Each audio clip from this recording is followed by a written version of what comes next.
तो hello friends, इस chronology के इस भाग में हम आज पुरस्कार और सम्मान के टॉपिक के अंदर बात करने वाले हैं। तो चलिए पहले टॉपिक से हम शुरुआत कर देते हैं। और सबसे पहले इस सबसे इम्पोर्टेंट टॉपिक आ गए हैं, वो है नोबेल पुरस्कार 2022। और यहाँ पर आपको पहले तो यही सबको पता ही है, नोबेल पुरस्कार कुल 6 क्षेत्रों के अंदर दिया जाता है। तो पहला है शांति, साहित्य और चिकित्सा के क्षेत्र में, रसायन, भौतिक विज्ञान और अर्थशास्त्र के क्षेत्र में इसे प्रदान किया जाता है। पहले तो ये है जो 5 क्षेत्रों के अंदर ही दिया जाता था। और अर्थशास्त्र के अंदर नोबेल पुरस्कार की घोषणा 1968 में की थी और 1969 में इसे पहली बार दिया गया था। और यहाँ पर आगे बात करें तो यहाँ पर यह पुरस्कार नोबेल पुरस्कार के अलावा अन्य सभी पुरस्कारों की घोषणा पूरी वर्षों की भांति स्टॉकहोम में की जाती है, जबकि नोबेल शांति पुरस्कार की घोषणा नॉर्वे की राजधानी ओस्लो के अंदर की जाती हैं। अब यहाँ पर सबसे पहले चिकित्सा के क्षेत्र में 2022 में जो नोबेल पुरस्कार दिए गए थे उसके बारे में हम यहाँ पर पढ़ लेते हैं। तो चिकित्सा के क्षेत्र में नोबेल पुरस्कार किस संस्थान के द्वारा दिया जाता है? तो यहाँ पर हो जाएगी कारोलिनस्का इंस्टीट्यूट के द्वारा ये चिकित्सा के क्षेत्र का नोबेल पुरस्कार दिया जाता है। और अब बात करें तो 2022 के अंदर ये नोबेल पुरस्कार किससे मिला है? तो वो है स्वाते पेबो को ये मिला है, जो कि स्वीडन देश के नागरिक है। इन्हें जो किसके योगदान के लिए मिला है? तो यहाँ पर बात हो जाएगी विलुप्त होमिनिन और मानव विकास के जीनोम से संबंधित उनकी खोजों के लिए ये पुरस्कार प्रदान किया गया। और चिकित्सा के क्षेत्र में जब राशि कितनी राशि इन्हें प्रदान की जाती है, तो इन्हें 10 मिलियन स्वीडिश क्रोन है जो इन्हें राशि प्रदान की जाती है। और साथ ही साथ अगर 2022 के चिकित्सा का पुरस्कार हमने पढ़ लिया था, पिछले साल का 2021 का नोबेल पुरस्कार किसे दिया गया चिकित्सा के क्षेत्र में, वो भी हम पढ़ लेते हैं। तो डेविड जूलियस और अर्दम पटाटोम दोनों जो कि अमेरिका के नागरिक है, इन्हें यह जो चिकित्सा के क्षेत्र का नोबेल पुरस्कार 2021 के अंदर दिया गया था। इसके अलावा अब हम अगला पढ़ लेते हैं, फिजिक्स के क्षेत्र में नोबेल पुरस्कार 2022 के अंदर किसको मिला है? तो यह पहले तो ये किस संस्थान के द्वारा दिया जाता है? तो स्टॉकहोम में स्थित the royal Swedish academy of science, इसके द्वारा भौतिक के क्षेत्र में नोबेल पुरस्कार प्रदान किया जाता है। और इस बार विजेता कौन कौन है? तो यहाँ पर पढ़ लेते हैं। यहाँ पर कुल 3 जनों को भौतिक के क्षेत्र में 2022 का नोबेल पुरस्कार दिया गया है। तो पहले हैं एलेन स्पेक्ट, जो कि फ्रांस देश के नागरिक हैं। दूसरी बात करें तो जॉन एफ क्लोसर, जो कि अमेरिका के नागरिक हैं। और तीसरा एंटोनो जेलिंगर, जो कि ऑस्ट्रिया के नागरिक। ऑस्ट्रिया, ये ऑस्ट्रेलिया अलग है और ये ऑस्ट्रिया अलग है। ऑस्ट्रिया जो कि यूरोप महाद्वीप का देश है ना। और ऑस्ट्रिया की राजधानी वियना, ये भी आपने पढ़ चुका है ना। ऑस्ट्रिया संधि भी हुई थी जर्मनी और कुछ देशों के बीच में। और यहाँ पर इसके किसके योगदान के लिए इन्हें भौतिक क्षेत्र के अंदर नोबेल पुरस्कार दिया गया है? तो हैं उलझे हुए फोटोन के साथ प्रयोगों के लिए बेल असमानताओं के उल्लंघन की स्थापना और क्वांटम सूचना विज्ञान के लिए इन्हें भौतिक के क्षेत्र में नोबेल पुरस्कार दिया गया है। और बाकी पुरस्कारों की तरह इसमें भी 10 मिलियन स्वीडिश क्रोन की राशि दी जाती है। अब इसके अलावा केमिस्ट्री के अंदर, रसायन विज्ञान के अंदर किसे दिया गया? तो पहले तो यहाँ पर ये वाला भी पढ़ लेते हैं। 2021 के अंदर भौतिक का नोबेल पुरस्कार कुल 3 जनों को दिया गया था, मनाबे, क्लाउस हेसलमैन और जॉर्जियो पारेसी। इन तीनों को यहाँ पर 2021 के अंदर दिया गया, जिसमें मनाबे है जो अमेरिका के थे, हेसलमैन है जो जर्मनी के थे और जॉर्जियो पारेसी है जो इटली के थे। अब बात करते हैं 2021 में रासायनिक विज्ञान पुरस्कार की। पहले तो यहाँ पर ये किसके द्वारा दिया जाता है? तो यहाँ पर ये the Swedish royal academy of science, यानी जो भौतिक के क्षेत्र में और रासायनिक क्षेत्र में दिया जा रहा है वो दोनों इसमें सेम ही है ना। तो यहाँ पर जो भौतिक के क्षेत्र में जो संस्था नोबेल पुरस्कार देती है, वही संस्था रासायनिक क्षेत्र में भी नोबेल पुरस्कार प्रदान करती है। तो यहाँ पर जो 3 जनों को रसायन क्षेत्र में इस बार 2022 में नोबेल पुरस्कार दिया गया, उनका नाम हम पढ़ लेते हैं। तो वो हैं कैरोलिना आर बर्टोजी, जो कि यूएसए के हैं। और मोर्टन मेल्डन, जो कि डेनमार्क देश के हैं। और के बेरी शार्पलेस, जो कि अमेरिका के हैं। इन्हें तीनों को संयुक्त रूप से ये पुरस्कार दिया गया है। और यहाँ पर बाकी दोनों पुरुष है और ये जो महिला है कैरोलिना आर बार्टो जो कि अमेरिका की है। और यहाँ पर ये इम्पोर्टेंट सवाल ये भी बन जाता है कि कैरोलिना आर बर्टोजी केमिस्ट्री का यह पुरस्कार पाने वाली 8वीं महिला और डॉक्टर शार्पलेस 2 नोबेल पुरस्कार सम्मानित होने वाले 5 वैज्ञानिक हैं। और इसके अलावा हम यहाँ पर पढ़े तो और आपको पता है भौतिक और रासायनिक क्षेत्र में दोनों में पुरस्कार किसे मिला था? तो यहाँ पर हो जाएगा मैडम क्यूरी को यहाँ पर मिला था, यानी जिनको भौतिक और रसायन दोनों ही क्षेत्र में नोबेल पुरस्कार मिला है मैडम क्यूरी को। इसके अलावा यहाँ पर रासायनिक क्षेत्र में वही सेम राशि भी इसी में भी आएगी, 10 मिलियन स्वीडिश क्रोन इसमें भी दी जाती हैं। और पिछले साल की बात की जाए 2021 में रासायनिक के क्षेत्र में पुरस्कार कौन से दिए गए थे? तो हो जाएगी बेंजामिन लिस्ट और डेविड मैकमिलन। बेंजामिन लिस्ट की बात करते हुए जर्मनी के थे और डेविड मैकमिलन जो कि अमेरिका के, इन दोनों को संयुक्त रूप से दिया गया था। इसके अलावा अगला आ जाता है साहित्य का नोबेल पुरस्कार, और ये किस संस्थान के द्वारा? और तो स्वीडिश एकेडमी के द्वारा इसे दिया जाता है।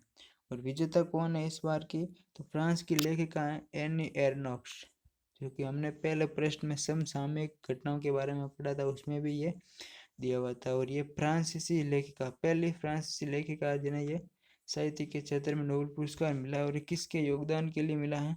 तो साहस और नैतिक सटीकता के साथ व्यक्तिगत स्मृति की जड़ों, व्यवस्थाओं और सामूहिक प्रतिबंधों को उजागर करने के लिए इसे प्रदान किया गया है। और इसमें भी सेम राशि दी जाती है, 10 मिलियन स्वीडिश क्रोन इसमें भी दी जाती हैं। और पिछले साल की बात की जाए 2021 में साहित्य के क्षेत्र का नोबेल पुरस्कार विजेता कौन है? तो अब्दुल रज़ाक गुनरा यूके के हैं, लेखक है, इन्हें यहाँ पर प्रदान किया गया था। इसके अलावा शांति के नोबेल पुरस्कार की यहाँ पर बात की जाए तो यहाँ पर यह घोषणा ओस्लो, नॉर्वे की राजधानी ओस्लो के अंदर यहाँ पर यह द नॉर्वेजियन नोबेल इंस्टीट्यूट के द्वारा यह पुरस्कार, शांति के क्षेत्र का नोबेल पुरस्कार यहाँ पर इस संस्था के द्वारा प्रदान किया जाता है। और पुरस्कार के विजेता इस बार कौन है? तो हो जाएगा एलेस बियालियास्तिस्की, जो कि बेलारूस देश के नागरिक हैं। और रूस के मानवाधिकार संगठन मेमोरियल और यूक्रेन के मानवाधिकार संगठन सेंट्रल फॉर सिविल लिबर्टी को यहाँ पर जुड़े हुए हैं। योगदान की बात की जाए तो इन्हें विजेताओं का द्वारा युद्ध अपराध, मानवाधिकार के उल्लंघन और सत्ता के दुरुपयोग के मामले को संकलित करने के क्षेत्र में उल्लेखनीय योगदान के लिए पुरस्कार मिला है। और इसमें भी तीनों को ही सम्मिलित रूप से 10 मिलियन स्वीडिश क्रोन इसमें भी राशि है। और पिछले साल की बात की जाए 2021 में शांति का नोबेल पुरस्कार मारिया रेसा जो कि फिलीपींस से, दमित्री मेदवेदेव जो कि रूस के हैं, दोनों को संयुक्त रूप से मिला था। यहाँ पर आर्थिक क्षेत्र में बात की जाए पुरस्कार की तो यहाँ पर 10 Sveriges Riksbank prize in economic science in memories of Alfred Nobel 2022 पुरस्कार की घोषणा किस संस्था के द्वारा दिया जाता है? तो the royal Swedish academy of sciences, इसके द्वारा यह इकोनॉमिक्स का नोबेल पुरस्कार प्रदान किया जाते हैं। और इस बार के विजेता है Ben S Bernanke, Douglas W Diamond और फिलिप एच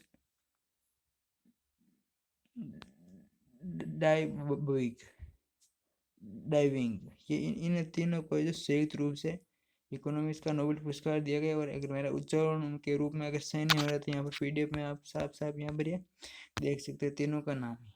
और किसकी योग्यता के लिए इन्हें ये पुरस्कार मिला है? तो बैंकों और वित्तीय संकटों पर शोध के लिए इन्हें ये पुरस्कार मिला है। और सेम राशि 10 मिलियन स्वीडिश क्रोन तीनों को संयुक्त रूप से मिला है।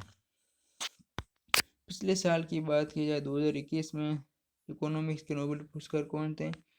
तो डेविड कार्ड, जोशुआ एग्रिस्ट और गुइडो इम्पेस्ट, इन तीनों को संयुक्त रूप से मिला था। इसके अलावा अगले पुरस्कार की बात की जाए तो 23वां लाल बहादुर शास्त्री राष्ट्रीय उत्कर्ष पुरस्कार 2022 किससे प्रदान किया गया? तो वो है बकुल ढोलकिया को यह प्रदान किया गया है। 23वां लाल बहादुर शास्त्री राष्ट्रीय उत्कृष्ट पुरस्कार किसे दिया गया है? तो हो जाएगा बकवल ढोलकिया को दिया गया। और ये किसके द्वारा प्रदान किया गया था? उपराष्ट्रपति जगदीश धनखड़ के द्वारा नई दिल्ली के अंदर ये प्रदान किया गया था। और पिछले साल, और इसमें कितनी राशि प्रदान की जाती है लाल बहादुर शास्त्री संयुक्त पुरस्कार पुरस्कार में? तो यहाँ पर 5 लाख की राशि इसमें प्रदान की जाती है। पिछले साल की बात की जाए तो 2021 का ये पुरस्कार डॉक्टर रणदीप गुलेरिया को यह प्रदान किया गया था, जो कि 22वें नंबर का पुरस्कार था। इस बार 23वां किसे हो जाएगा? बकुल ढोलकिया को। और पिछले साल वाला पूछा जाए 21वां, तो वो हो जाएगा रणदीप गुलेरिया को ये दिया गया है। इसके अलावा यहाँ पर अगले सवाल की बात की जाए तो श्रीलंकाई उपन्यासकार सेहान करुणा तिलका को वर्ष 2022 का बुकर पुरस्कार दिया गया। और ये बुकर पुरस्कार साहित्य के क्षेत्र का ये पुरस्कार है। इन्हें ये पुरस्कार दिया गया और इनकी कृति क्या है जिसके लिए, उपन्यास क्या है जिसके लिए इन्हें पुरस्कार मिला है? तो हो जाएगा The 7 Moons of Maali Almeida. इस कृति के लिए, इस उपन्यास के लिए इन्हें ये बुकर पुरस्कार मिला है। और बाकी अन्य लोग इनके साथ, जिनको 5 अन्य लोग और भी हैं जिनको साहित्यकारों के लिए अल्प सूचीबद्ध किया गया था, उनकी सूची इस प्रकार है। तो मतलब सूचीबद्ध किया गया था, अल्प सूचीबद्ध। यहाँ पर लेखक है नो वायोलेट बुलावास, जो कि जिम्बाब्वे के हैं। इसकी करती है गलोरी। तो अगले की बात की जाए तो वह पर्सिवल एवरेट, जो कि अमेरिका के, इसकी करती है द ट्रीज।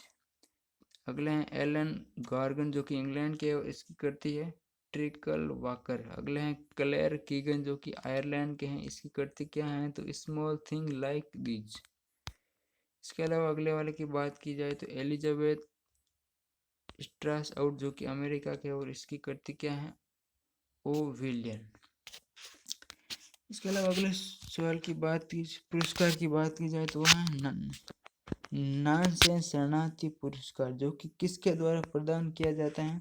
तो वह कि संयुक्त राष्ट्र एजेंसी UNHCR के द्वारा ये प्रदान किया जाता है। और इस बार 2022 का नॉनसेंस शरणार्थी पुरस्कार किसे दिया गया? तो वह जर्मनी की पूर्व चांसलर एंजेला मर्केल को ये प्रदान किया गया है। और वर्तमान में बात की जाए जर्मनी के चांसलर कौन है? तो हो जाएगा कोलाज स्कोल, है ना। कोलाज स्कोल है जो वर्तमान में जर्मनी के चांसलर है। और ये इससे पहले चांसलर कौन थे? एंजेला मर्केल थी, जिनको नॉनसेंस शरणार्थी पुरस्कार UNHCR के द्वारा प्रदान किया गया है 2022 का।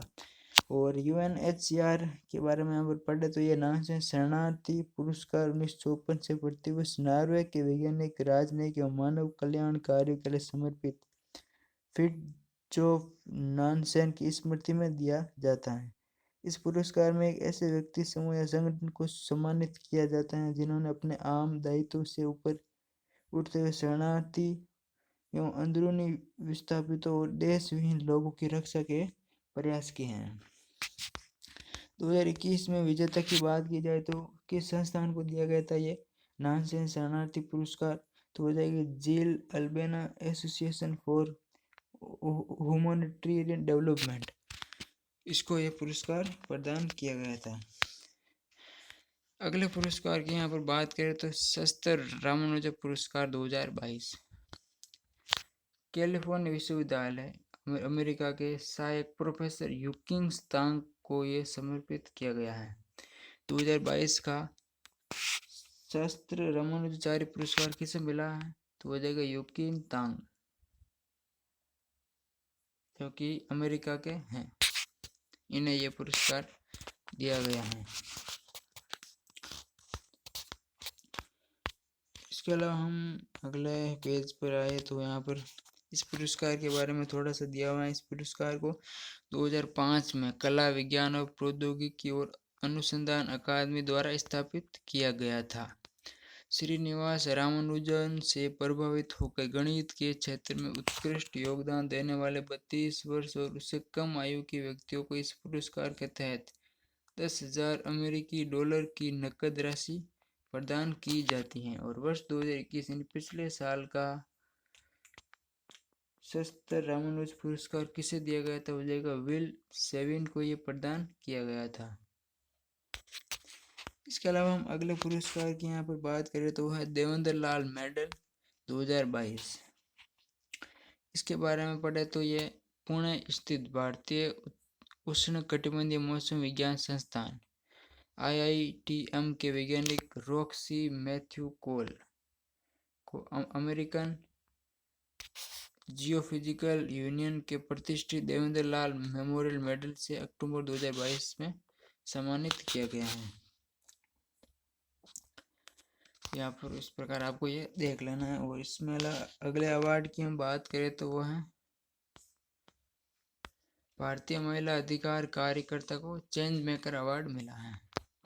और किसको मिला है? तो वो जाएगी सृष्टि बख्शी को। 2022 का भारतीय महिला अधिकार कार्यकर्ता किसे चेंज मेकर अवार्ड 2022 प्रदान किया गया? तो वह सृष्टि बख्शी को मिला। किसके लिए मिला है? तो लिंग आधारित हिंसा का सामना करने और सार्वजनिक स्थानों तक सुरक्षित पहुंच बनाने की वकालत करने के लिए चेंज मेकर अवार्ड से सम्मानित किया गया है। तो यही जो खास है हम यहाँ पर इसमें पढ़ते जा रहे हैं। और इसमें अगले पुरस्कार की बात की जाए, अवार्ड भारतीय मूल के विवेक लाल को लाइफ टाइम अमेरिका में लाइफ टाइम अचीवमेंट पुरस्कार किसे प्रदान किया गया? तो वह विवेक लाल को प्रदान किया गया है। बस इतना ही इसमें याद रखना। बाकी इसके बारे में जो दे रखा इतना पूछते नहीं, ये पूछते कि ये अमेरिका में लाइफ टाइम अचीवमेंट का अवार्ड किसे प्रदान किया गया? तो वो हो जाएगा विवेक लाल को ये प्रदान किया गया था। इसमें अलग बात की जाए तो यहाँ पर बेलन डी अवार्ड यहाँ पर आ गया है, जो फुटबॉल के क्षेत्र में यहाँ पर दिया जाता है। बेलन डी अवार्ड इस बार किन फुटबॉलरों को दिया गया? तो पुरुष के अंदर ये करीम बेंजेमा को दिया गया। और महिला के अंदर बात की जाए तो एलेक्सा पुटेलेस को ये दिया गया। और बात की जाए करीम बेंजामिन तो ये फ्रांस देश के नागरिक है। और यहाँ पर पिछले साल की बात की जाए तो 2021 के अंदर पुरुषों का बेलन डी अवार्ड फुटबॉल के क्षेत्र में किसे दिया गया था? तो वह लियोनेल मेसी को ये दिया गया था, जो कि अर्जेंटीना के खिलाड़ी हैं।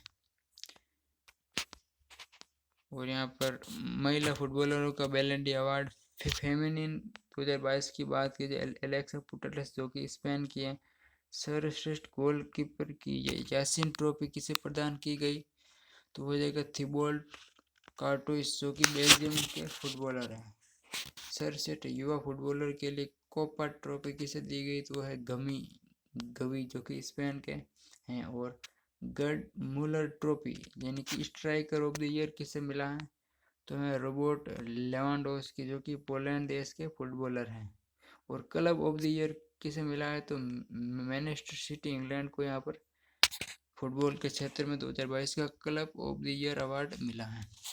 इसके अलावा यहाँ पर बात करें तो 32वां बिहारी सम्मान किसे प्रदान किया गया? तो हो जाएगा माधव हाड़ा को ये 32वां बिहारी पुरस्कार प्रदान किया गया था। और इस सवाल को हमने पहले पार्ट 1 जो कि मासिक घटनाओं का सार संहार था उसमें हम यहाँ पर पढ़ा था। और माधव हाड़ा को 32वां बिहारी पुरस्कार किस कृति के लिए मिला है?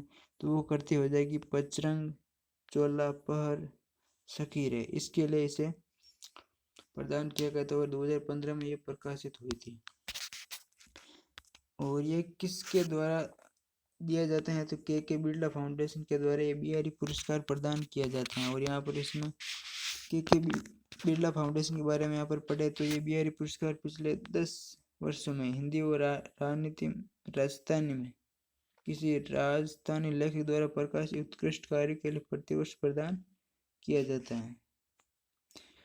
प्रसिद्ध कवि बिहारी के नाम से स्थापित पुरस्कार को 2.5 लाख की राशि प्रदान की जाती है। और पहली बार ये कब दिया गया था? तो हो जाएगा ये पहली बार 1991 में किसे प्रदान किया गया? तो जय सिंह नीरज को उनकी कृति धनिक का आदमी के लिए इसे प्रदान किया गया था।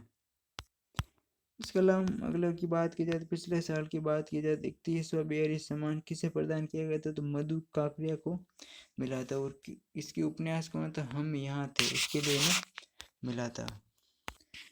तो इस प्रकार जो हमने पुरस्कार और सम्मान को हम यहाँ पर पढ़ चुके हैं, जो जो इम्पोर्टेंट पुरस्कार और सम्मान यहाँ पर पढ़ चुके हैं। अगले प्रश्न पर तो यहाँ पर खेल परिदृश्य दिया गया था। तो नवंबर 2022 की कन्नौज के जो प्रमुख पुरस्कार और सम्मान यहाँ पर दिए हुए हैं थे, वो हमने यहाँ पर एक एक करके पढ़ लिया है। बाकी इस कन्नौज की PDF के लिए जो टेलीग्राम चैनल की लिंक डिस्क्रिप्शन में दी हुई है, वहाँ से आप जुड़ सकते हैं और आप टेलीग्राम चैनल पर इस कन्नौज की PDF मिल जाएगी। फिलहाल इस वीडियो में इतना ही। Thank you.